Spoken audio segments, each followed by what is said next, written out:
And I had read that book back then, 2005. And that was kind of one of my earlier forays into AI. I had always been curious with how can we have a mechanistic understanding of the mind? You know, these developments that happened in 2014, 2016, they made that possible, and they allowed for these massive, massive networks where before, you know, you could have a network that maybe had a few layers, and beyond that, it was going to be redundant. So when I saw the development of those, I thought, okay, now all the building blocks are there for this new level of AI, higher level of intelligence. But I'd like to move into AI if that's okay with you. We're super interested to talk to you about that. So yeah. Kind of my first question whenever I meet somebody who's has been into AI sort of pre-2023 is you were obviously involved and understood it well before the advent of LLMs, ChatGPT, kind of what brought it into the public consciousness, what people call the new age of AI, right? Yeah. And my sort of question is, how visible was the development for you? Was this something that you saw coming or did think eventually would come? Yeah. How did that work?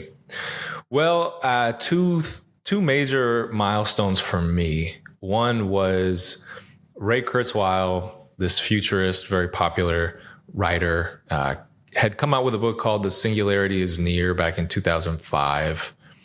He had talked about his forecasts of what he foresaw for AI going into the future. And I had read that book back then, 2005. And that was kind of one of my earlier forays into AI. I had always been curious with how can we have a mechanistic understanding of the mind? That was from a very early age, my goal. Like, can I understand the mind in a mechanistic way? And so AI seemed the most straightforward path to doing that. So the book gives a number of predictions about the future. Some have come true, some the timeline's been a bit off, but he kind of paints a very optimistic view of how AI will improve society, how we will approach human level intelligence with AI through incremental steps. Now, I don't think he quite knew the technical specifics of LLMs and that sort of progress that we've been made, but he was one of the first to do, I believe, speech to text models. So he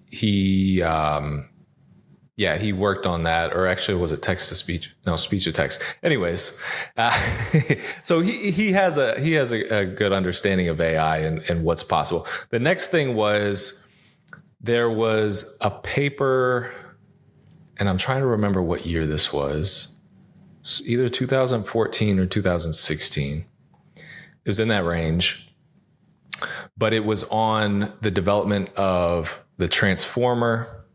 And the transformer is a very fundamental technology that underlies these LLMs and makes them possible. And the attention mechanism, and both of those mechanisms make LLMs possible. So when I saw the development of those, I thought, okay, now all the building blocks are there for this new level of AI, higher level of intelligence. Because up until that point, artificial neural networks, well, when they first kind of hit the scene, and I don't know how technical you want me to get, but when they first hit the scene, they were kind of limited in how complex they could be. They couldn't really retain, they couldn't have a high enough parameter count to learn stuff that was super sophisticated in the way that LLMs can. But, you know, these developments that happened in 2014, 2016, they made that possible, and they allowed for these massive, massive networks where before, you know, you could have a network that maybe had a few layers, and beyond that, it was going to be redundant. Now they're, you know, hundreds of layers, thousands. I mean, just massive networks. Yeah, I'm super interested that you kind of saw it coming to a certain extent once the right technical development happened. Because I think for people who weren't pre-interested in AI, let's say, it was kind of a shock to the system. And I think for a lot of people in the AI world, from what I understand, LLMs was also kind of a shock that was what managed to make it work with artificial neural networks. Just because it's kind of a blunt instrument, it works by probability. And so in that way, it's quite different from the human brain. So I guess my question to you is you went in looking for an understanding of maybe if we could get a computational theory of mind. Has your research brought you closer or further from that belief that maybe that's possible? Definitely has reinforced my belief that it's possible. I mean, is it the exact same way that the human brain produces language and produces these higher levels of intelligence? No, not necessarily. I mean, I do take sort of a functionalist perspective in that if we are able to replicate the same level of intelligence in AI by any means necessary, if it reaches human level intelligence in terms of what it can do, can it write poetry? Can it solve math equations? Can it navigate, and then later when it's embodied into, robot or what have you, I mean, which has started to, OpenAI has already started doing that. Can it do all the physical tasks, play soccer, walk the dog, whatever. We as humans have a very general intelligence. We can do so many different tasks super well. AI for the longest time had a very narrow intelligence where it was an expert at one thing. We had AI that could beat the world's chess master back in 1995, but it couldn't fry an egg. It couldn't write a poem. So now we're seeing these LLMs have a more general intelligence. And yes, at the end of the day, it is all probabilistic mechanisms, effectively predicting the next token in a sequence based on the tokens that have come before it, tokens being, full words or partial words or punctuation. So is that the same way in which the brain does it? Not necessarily, but if functionally it can achieve the same things, then I'm on board for saying, we've reached human intelligence, and we're not there yet.